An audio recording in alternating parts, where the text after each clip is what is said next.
ครับเริ่มครับจับเวลาเอาต่อเลยกับสวนสมเด็จครับเอาเลย40 นาที จับเวลาแล้วครับเปิดบวกมาได้6ไหลโอ้จ้าโหฝีมือ10 วิ15 คะแนน15โอ้โหทีมนี้เนื้อตัวน่าจะได้700ขึ้นนะเป็เนี่ยนสุวรรณน้องคุณเพาะด้วยและเก้มาแล้วยกเป็นแต่หัวอย่างเดียวแล้วมันทุกท่ามีคะแนนหมดยกเป็นมาพับได้ท่าเดียวแล้วมาพับท่าเดียวเอาทำเยอะไล่625บ้านปู่ทำไว้ศีรษะ10 คะแนนจ้า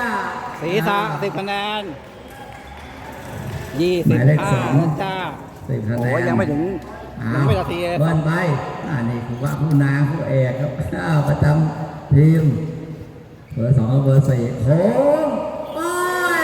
ได้ไปทั้ง4ฝีมือโอ้โหยกทีเดียวเข้ายกทีเดียวเข้าโอ้ยนาทีเดียว3 ลูกเบิ้ลไปดีครับเอาพวกมาช่วยแล้วกันนี่ทีมไทย10 คะแนนครั้งที่2อีก10 คะแนนเดี๋ยววันที่9 พฤศจิกายนก็จะเตรียมบวกไปช่วยแม็กด้วยหัว2 เต็มมี10 คะแนนเอาไว้ศีรษะไว้ก่อน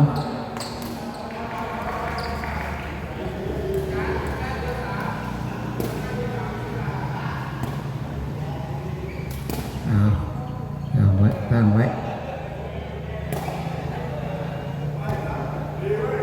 โอ้ไม่ยอมเข้าลงยอดโดดขึ้นไปศีรษะมาเอาไว้ก่อนเอาให้เต็มเบอร์ 2มาเล่นกันดีครับตัวนี้ฟิตซ้อมกันดีสนามที่2ครับทีมกองมาบอก2 สนามสมเด็จซ้อมสมเด็จจาก2 สนามแล้วตัวนี้เทศบาลนนทบุรีครับปากเกร็ดลอยไว้เชียร์กันทีนี้ของลูกกองแบ็คทหารเรือนะไหลจ้าสอบผ่านไปนิดเดียว2 นาทีเอง2 นาทีเดี๋ยวอาจารย์แว่นมาเชียร์อาจารย์แว่นปิ่นเจริญ3อาจารย์แว่นศีรษะเดี๋ยวต่อได้ครับอาจารย์ฟักเพลานครข้าวมันไก่สายักษ์อาจารย์แว่นทันชัยอาจารย์ทันชัยโค้งศีรษะขึ้นไปเอาเลยเกี่ยวเข้าลายจ้าก่อนมาสนามก็ต้องบนนี่ครับสนามน่าเล่นลมเลยฝนตกก็เล่นได้เอาตั้งไว้อย่าให้หยุดทำไมต้องถึง600ต้องทำถึง625บ้านปู่ทำไว้ลายจ้าโอ้ยหยุดอีกแล้วเอาก่อนมาวันนี้ต้อนให้เสพมาไล่สดเลยไปทุกสนามมาเบอร์หมายเลข 8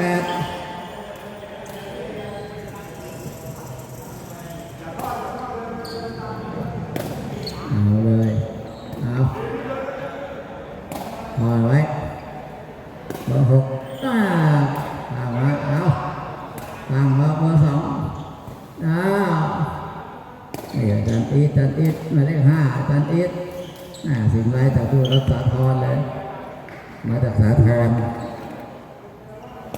นักกีฬาดังจะต้องหันสาธรโอ้ยแก้วแล้วโอ้โห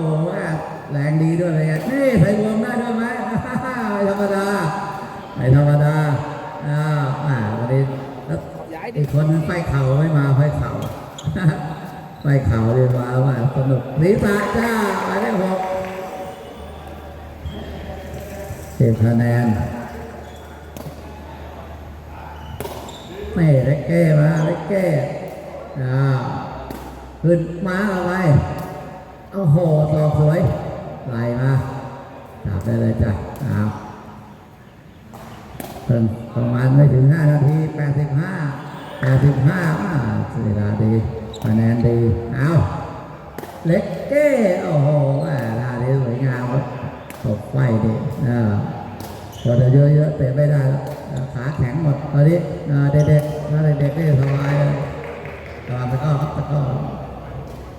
5 นาทีผ่าน85มีสนามแรกกีฬาเย้าเยือนเทียบดาวร้อยที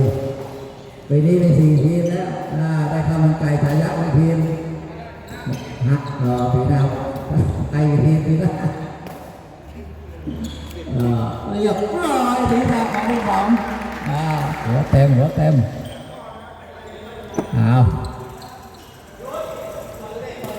เอาเลยช่วยกันปีหน้ามี5 ต ที อ ม กมาขึ้นมากลับไปลุงอ๋อยมาแล้วลุงอ๋อยต่ออ๋อยวันนี้สบายเลย3 หัวสบาย คัตเตอร์ไม่รู้อ่ะ เดี๋ยววันไหนคัตเตอร์เหรอ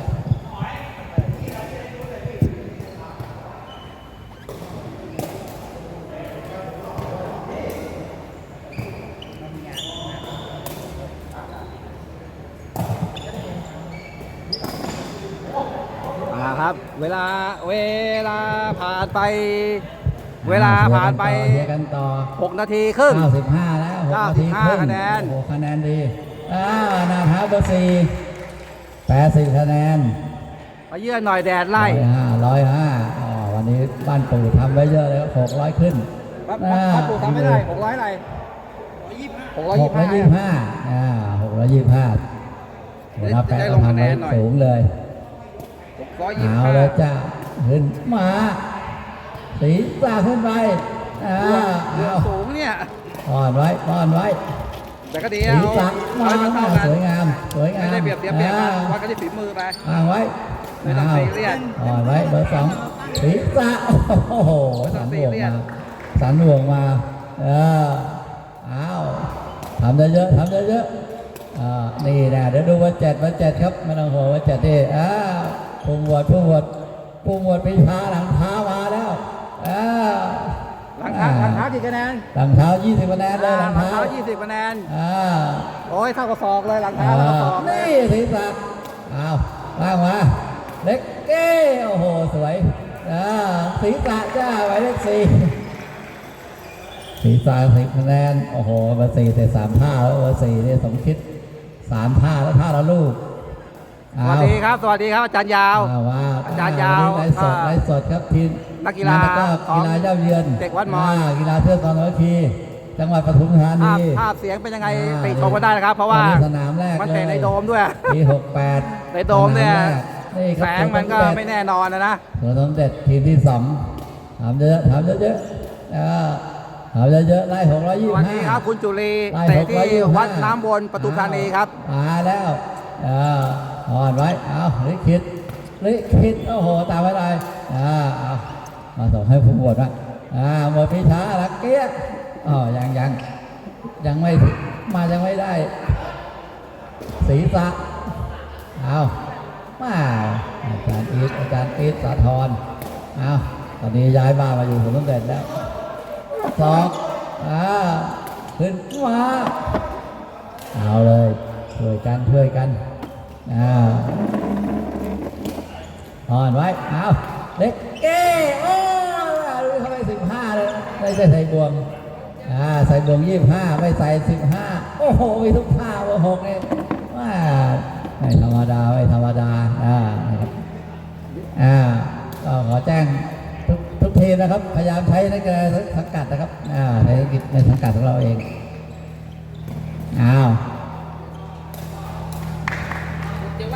ยังไม่10 นาทีขออีกลูกกันขออีกลูกสวนสมเด็จวันนี้ผู้กำแม็กจะอัดฉีดแล้วผู้กำแม็กจะพาไปอัดฉีด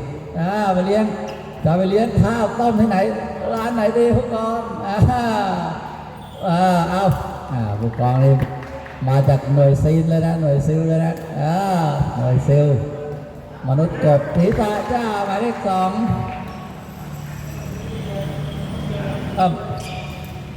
เตียวตีหมายเลข3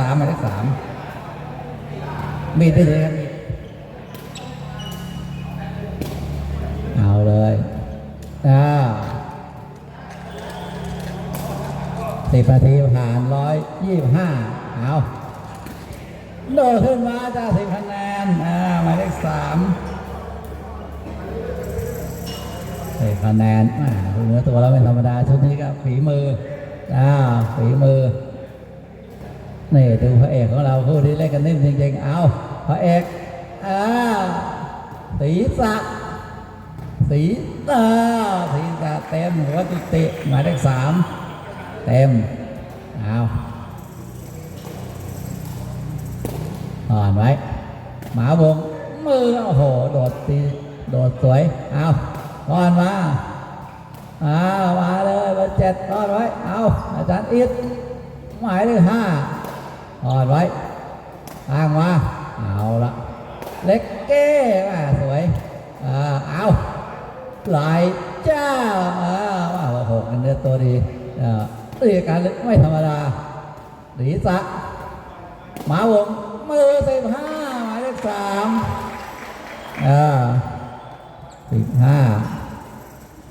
เอาเลย160เอาถอนไว้โผล่ไปทีมาไหลเรียบร้อยไปโดดขึ้นไปศีรษะขึ้นมาเอาจับได้เลยเดี๋ยวต่อนี่กับบันทึกข้าวมันไก่นะครับอันที่3นี่ข้าวมันไก่จ่ายักษ์นอนตื่นข้าวปฐมหมาหลังเกี้ยเดี๋ยวป้อนสวยหลังเกี้ยจะออกแล้วเอาตีนะเอาเลยเข้าแล้วออกอีกเข้าแล้วออกเอาละเอาถอดไว้ไหลจ้าห้ามมืออย่าให้แตกห้ามมือไว้จับไว้เอาโค้งไปศอกมาอ่อนไว้เอาละไหลจ้าโหเข้าแล้วเอาอ่อนมาไหล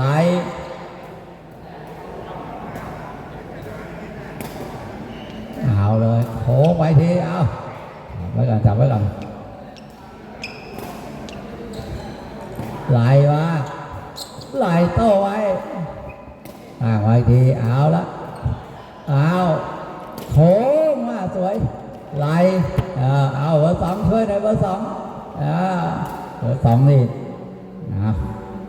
เทวฤทธิ์เอาเรียบร้อยมาตีสวยเอาอาจารย์อีทเอาเลยช่วยกันเรียบร้อยไหมวันนี้บอกปีชาก็ยังไม่เข้าเอาโดนหลังเกี้ยศอกจับไว้ก่อนเอาเลย160แล้ว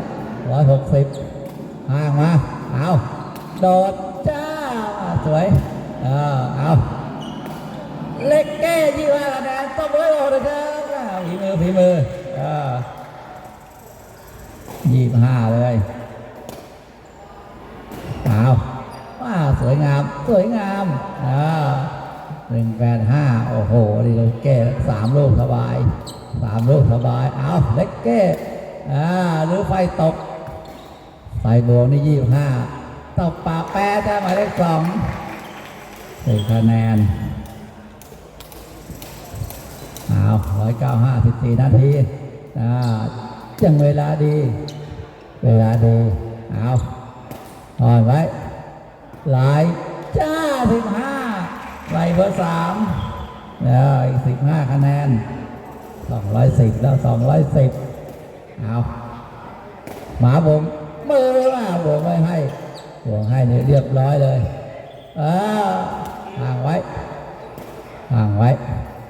หมาบ่งมืออ่อนมาเอาโดนกันนะ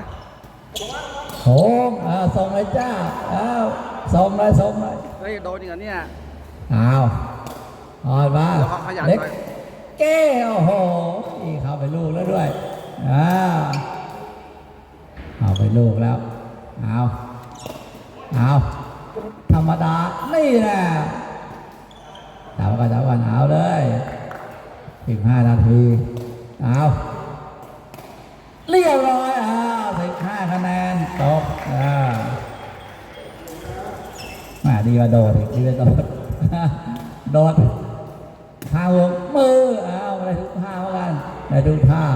ลายก็มีจับกันว่าจะยังไม่เข้ายังไม่ทำคะแนนถอดไว้ถอดมาข้าวมือสวยงามวันนี้ป๋าวันนี้ป๋าพิชาจะไม่ทำคะแนนธรรมดานี่ถึงโค้งแล้วหลายป๋าไว้ก่อน2มา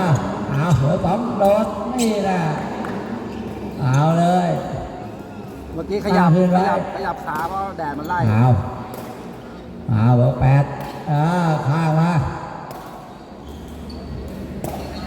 ขยับหน่อยจ้า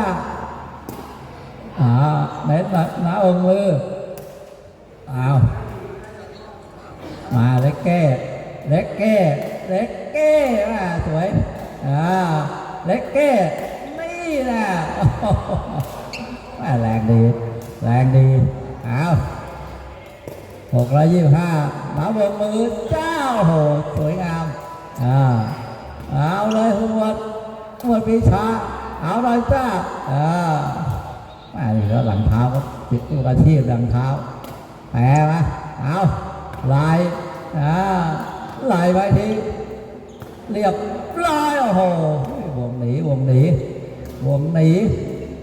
ลายมาศีรษะถอดไว้เอาละเรียบร้อยไหมแข็งใจเลยเดี๋ยวต่อนี่ครับข้าวมันไก่จะยักษ์อันที่3ศีรษะจ้าหมายเลข5จันอิทหัว4 คะแนนตอนนี้เหลือไปใจคนเดียวมาเข้าเหรอก็ยังไม่เข้าเอาอะไรป้อนหน่อยไหลเบอร์7เชียร์หน่อยธรรมดานี่2-3 ท่าแล้วมาแล้วป้อนไว้มาศอกสวยระวังป้องไว้เบอร์2เห็นโยป๋านี่โดนถนัดฝั่งเท้าเนี่ยหลังเกียร์โดนถนัดยังไม่ครึ่งเวลาแหมตั้งไว้ป๋าตั้งไว้ก่อนมา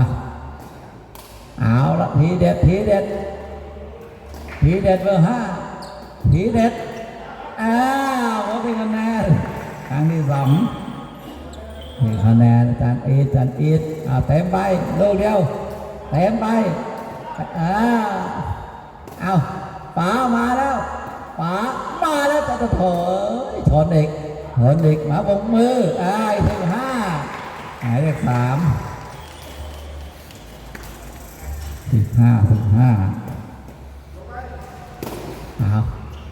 เอาให้เต็มมาบวงดูอะไรครับแปรมาบวงอีก15 19 นาทีมาบวงเต็มไปแล้วตอนนี้โค้งคะแนนตอนนี้275เวลาครึ่งขออีก1 ลูกก่อนขออีกลูกลูกนี้สันโดนสันเต็มสันรับเต็มเลยคะแนนตอนนี้275เวลาศีรษะขึ้นได้ทางไว้ศีรษะขออีกลูกกันจ้าก่อนครึ่งเวลามา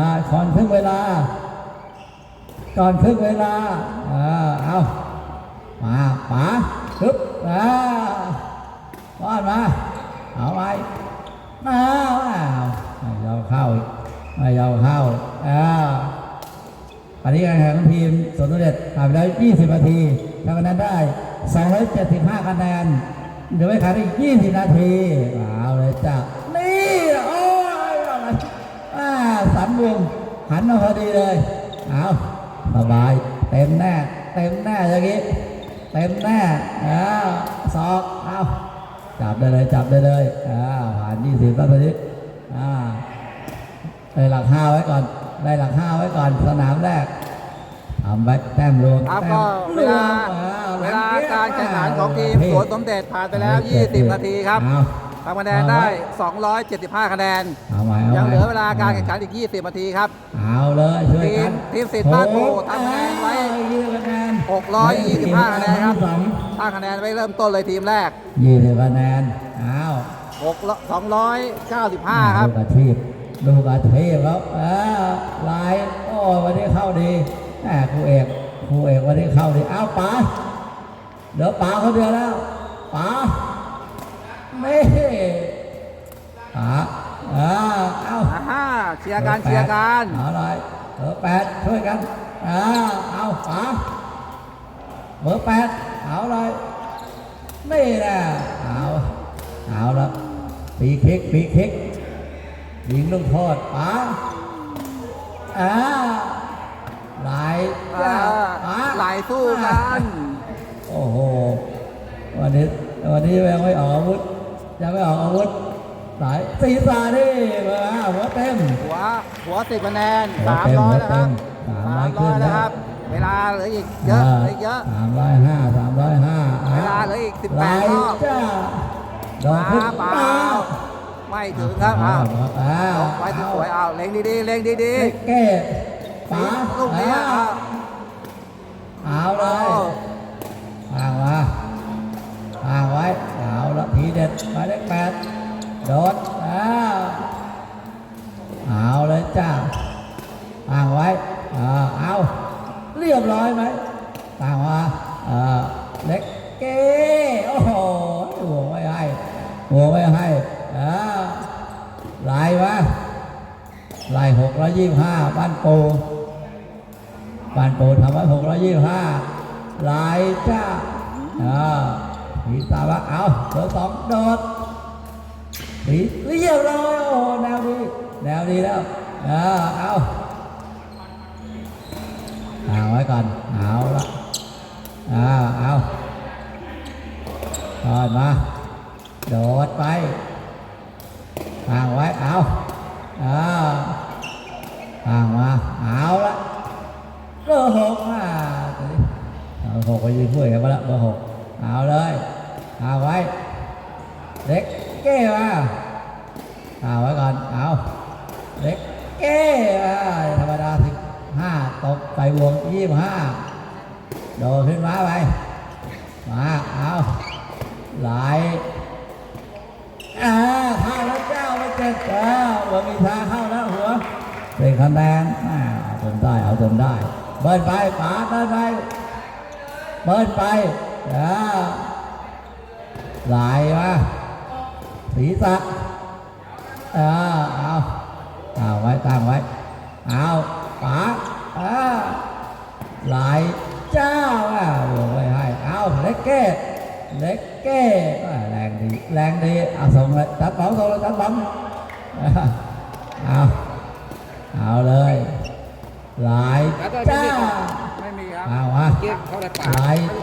มาแล้วจ้าไหลมา6โอ้โหฝีมืออีก15 คะแนนเอาเลยไหลเบิ้ลไปไหลเต็มอีก15 คะแนนมาแล้วจะขึ้นหลัก4ไล่ไปนี่แหละพอไว้ก่อนเอาห่างมืออ่อนไว้เอาเลยเล็กเก้โอ้โหเริ่มมันแล้วสมเด็จเริ่มมันแล้วเดี๋ยววงแม็กจะพาไปเลี้ยงพาไปเลี้ยงร้านไหนดีมีร้านประจำอยู่แล้วเราก็ผมเลยที่แข่งเสร็จต้องไปทานข้าวกันร่วมกันเอาลงมาเลยครับลูก แข่งลูกแข่งเอาเลยเอาไว้โดดจ้าหลังเกี้ยว่าสวยงาม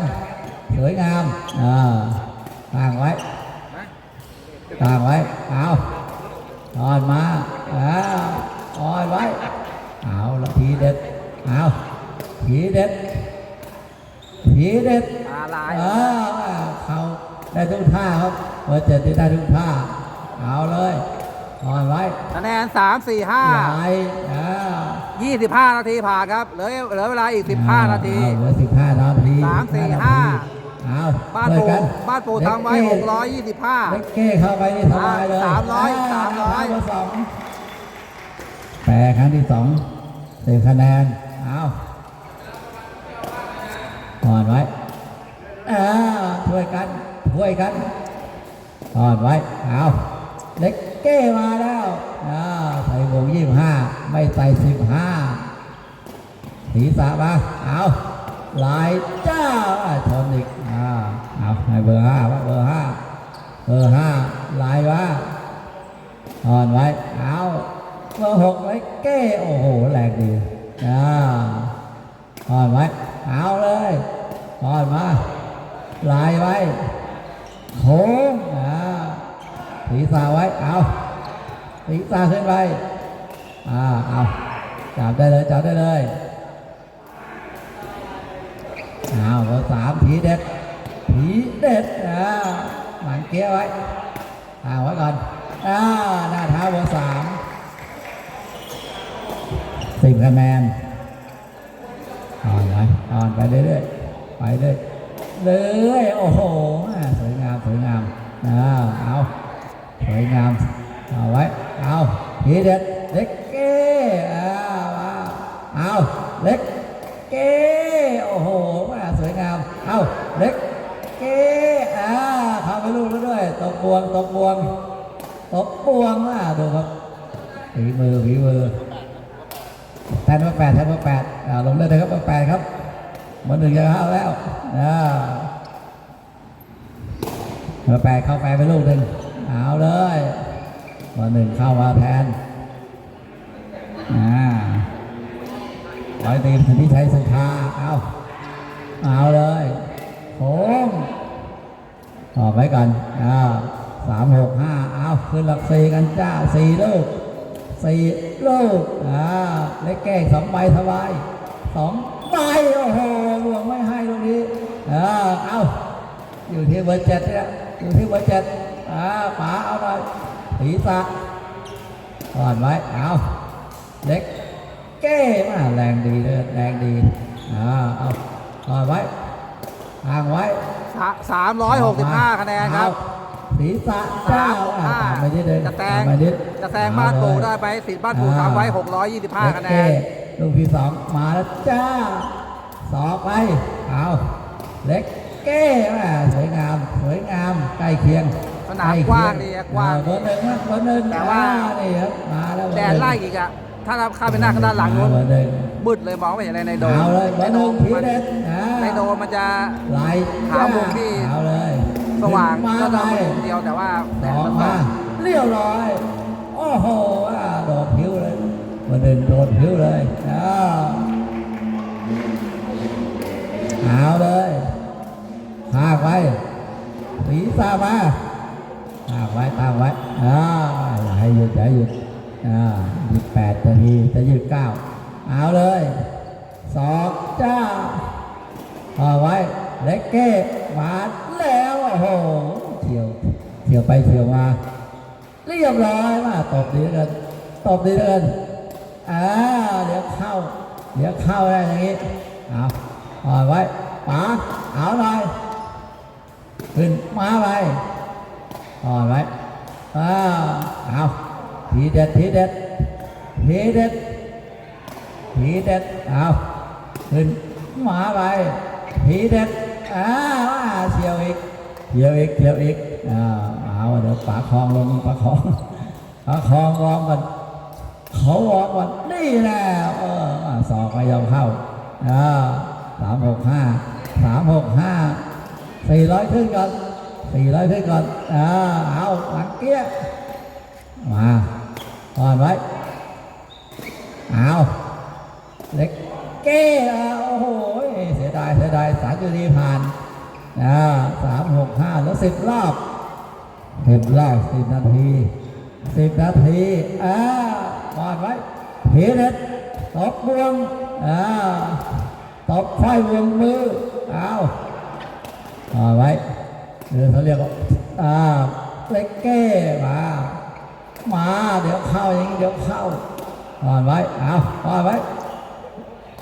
ตบไฟวงมือโอ้โหเสียดายเอาไปเอาเลยนอนมาลายจ้าศีรษะมาไว้ในสนามที่1ครับสนามที่1เดี๋ยวข้าวมันไก่จ่ายักษ์จะลงต่อเลยตอนเติมแล้วเขาปฐมนำเพียงเลยจากฟักของเราฟักข้าวเขลานครมา5 นาทียังไม่เข้าเลยเอาไว้แข็งใจได้ตัวสมเด็จมาเอา400ขึ้นกันในสนามที่1ครับ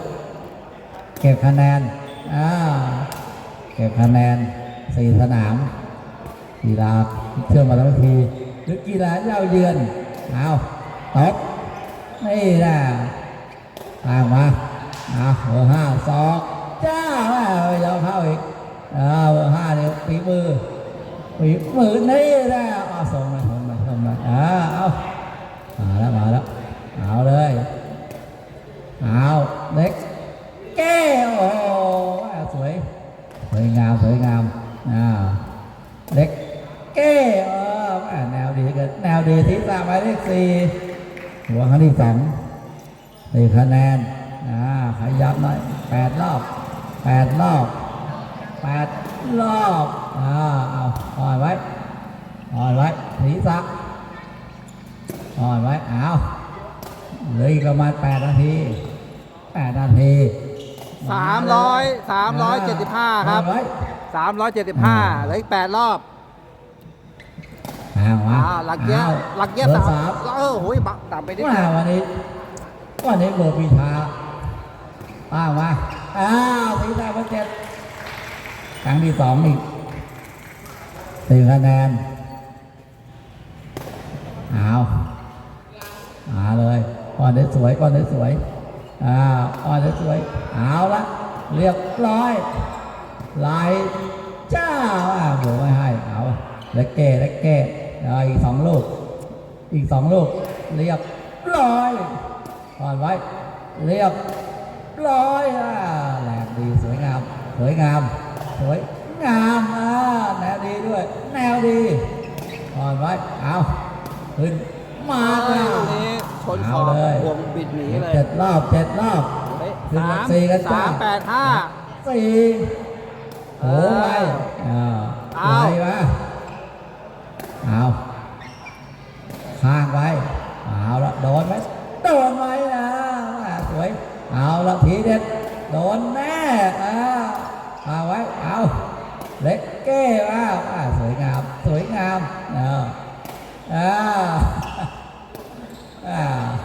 โอ้ยฝ่ายยอดเขาเชียร์แล้วฝ่ายยอดไหลพอ3 ไหลครั้งที่2อีก15 คะแนน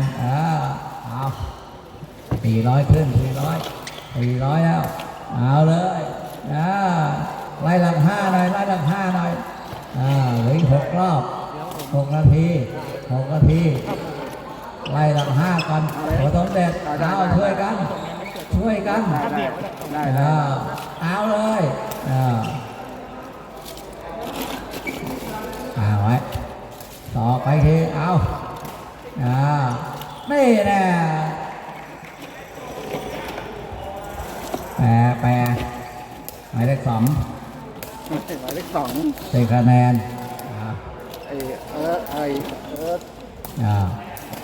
โรงเรียนปิดเทอมยังเนี่ยไปบวกไม่มีนะโ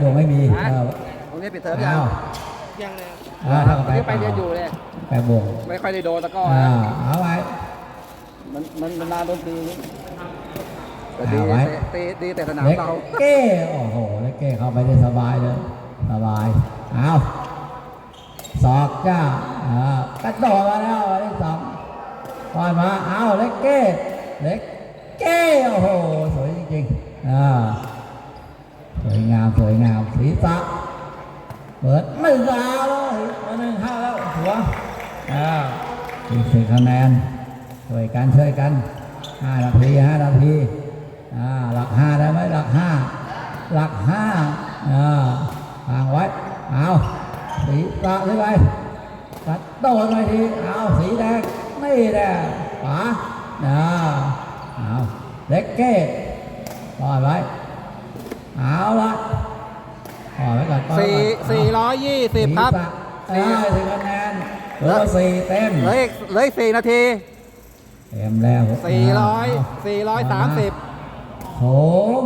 430เหลืออีก4 รอบ เอาละสอกขึ้นไปป๋าดำเกี้ยเอาไว้เอาเล็กเก้มา430 ครับ เล็กเก้ลูกที่2มาแล้วจ้าโอ้โหสวยงาม ทำเยอะเอาไขว้วง25นี่เล่นยากครับเล่นยาก เอา500ก่อนเล็กเก้ดิคะแนนสูงเล็กเก้โดดไปเอาอ่อนไว้ไม่แล้วทีได้เข่าเอาเลยมาครบ3 นาทีครึ่งเอาเล็กเก้สวยเอาอ่อนไว้ทางมาเหลือไอ้จ้าอ่อนไว้เอาแล้วขึ้นมาศีรษะเอาเลย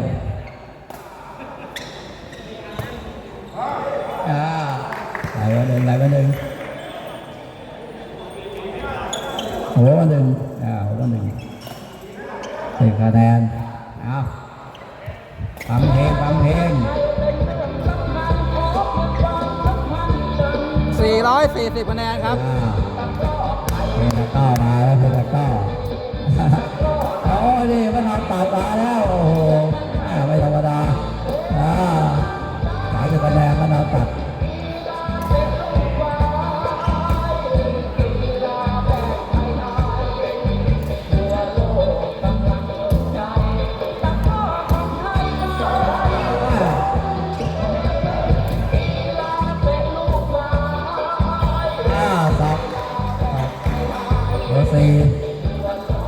20 คะแนน460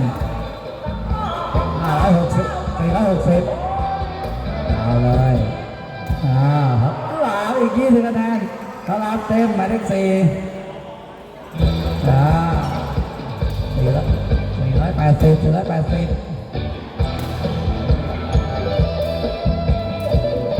เอา2 นาที500ได้500ได้500ขึ้นไว้ก่อนผลสมเด็จ500ขึ้นไปเข่า40เลยเอาเบอร์5ช่วยหน่อยช่วยหน่อยเบอร์5เอา2มาไหล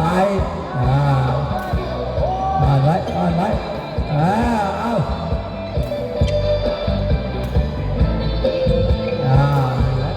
80มา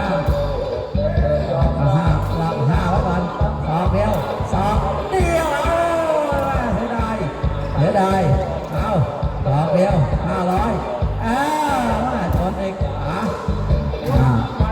นี่ครับไล่รอบนาทีสุดท้าย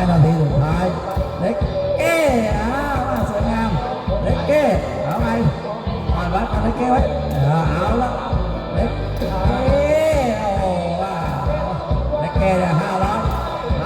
เล็กเก้500เล็กเก้ปล่อยไว้เล็กเก้เอาทีเดียวเอาศีรษะจ้าหัวเต็มเอาเลยยังมีเวลาลูกเดียว500